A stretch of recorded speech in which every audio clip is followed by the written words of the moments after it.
May gabi sa tanan, update sa video nga nag-viral atong 299 nga Shopee engagement ring. Pero ini ang side sang lalaki. Hello everyone, ako yung guy behind the engagement ring issue. I created this account to stay anonymous for the privacy na rin for the both of us. We'll delete this account soon. It hurts a lot for me na feeling ko hindi niya na-appreciate yung effort ko for her. Is it really about the price of the engagement ring? Take note, engagement ring, not wedding ring. Ako po yung breadwinner ng family namin. Sobrang dami kong struggles and responsibilities sa buhay. Pinapaaral ko pa yung bunso namin. To be honest, meron naman ako pambili ng ring na nagre-range ng 4 digits. Pero due to the struggles and responsibilities ko sa life, yung ring na yun na muna ang napili ko for her at para sa akin yun ang promise ko sa kanya na siya ang pakakasalan ko at makakasama for the rest of my life. Pero hindi ko expect na ganun ang magiging reaction niya and pinost niya pa sa FB group na hindi ko maintindihan bakit niya pa ginawa yun kung pwede naman niya ako kausapin. Kung hindi pa nag-trending, hindi ko malalaman to the point na pati mga social media influencers nag-react sila. Sobrang sakit lang po sa part ko na may mga negative reactions na kesyo ganito, kesyo ganyan. Hindi niyo po ako kilala at hindi ko po kayo kilala. Iba-iba po tayo ng pinagdadaanan sa buhay. Kung para sa inyo is napaka-cheap ko, well, naintindihan ko po. Kayo, baka nga naman po kasi pinanganak kayo na gold spoon. Pero sa akin, love doesn't have a price. Hindi po nabawasan ang pagmamahal ko sa kanya ng 299 sa loob ng 8 years. Actually, priceless pa nga po. My whole world suddenly fell apart dahil doon. It really hurts a lot.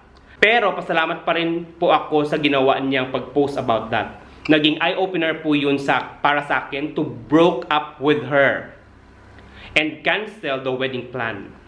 Kung doon lang po sa cheap ring price nagreklamo, what about the long run? Nagpapasalamat din po ako sa mga umayon sa side ko, even hindi nyo po ako kilala or alam ang story, pati na rin po sa inyo mga gold spoon. I'm praying for all you guys, have a good life and happiness. I will start moving on soon. For now, mag-suffer muna ako sa pain na nararamdaman ko. Thank you. Di maayo man, kaya nagbulagay na kamo. Kaya man parehos lang kamo. Parehos kamo nga mga immature. Parehos kamo nga duha nga bata-bata. Nga i-post sa FB, kaya pwede kamo magpungko, tapos istoryahan kung anong inyo nga gusto. Para kamo mag-inchindihanay. Gani, pwede do pungko plus char pamati, kaya subo nga punto por punto, ang atong topiko seryoso. Ang mag-ahaha, di puta.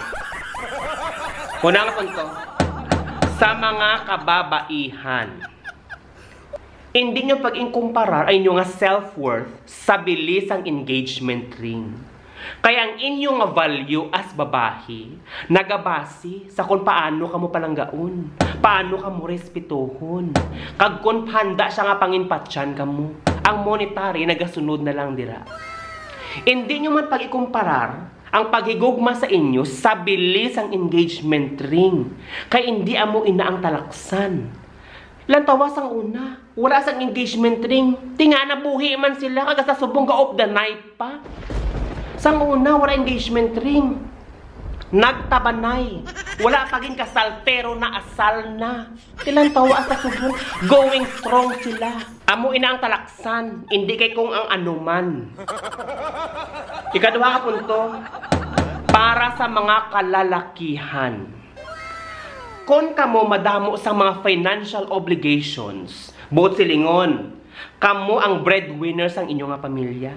May mga ginapa-eskwela pa kamo nga mga kauturan. Wala pa kamo sang karapatan nga magpakasal. Kalma. Kay man amuning hindi na sindihan sang tanan. Amuning hindi na sindihan sang tanan. Ang pagpakasal dapat financially, spiritually, emotionally, ready ka. Pati gani mentally, dapat ready ka. Kaya hindi na siya dali-dali lang. O kung hindi ka magpa-pressure, kaya ting imo nga mga abyan, ang imo nga kilala, nagpakasal na. Tapos, sino mapinitin siya? Kamo. Tapos nagdugang pa kay may mga bata pa kamo. Kaya subong nga tinion, ang pagpalanggaanay ninyo is not enough. Kulang pa ina para mga buhi kamo. Ang pagpalangga ninyo sa isa kag isa, hindi ang makapakaon sa inyo o kung makahatag sa pagkaon sa inyo sa lamisa. Ang inyong paghigugma, hindi ang makapaeskwela sa mga kabataan ninyo. Gari nuwi ka mo hamba nga okay lang, biskan saging basta labing. Kasi hindi na practical.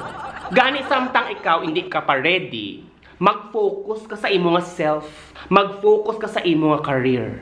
Mag-save ka, mag-invest. Kaya kung ready ka na, maabot lang inang babahi. Tapos imo nga pakaslan. Kag mga buhi ka mo, sang kabuhi nga deserve ninyo. Klaro?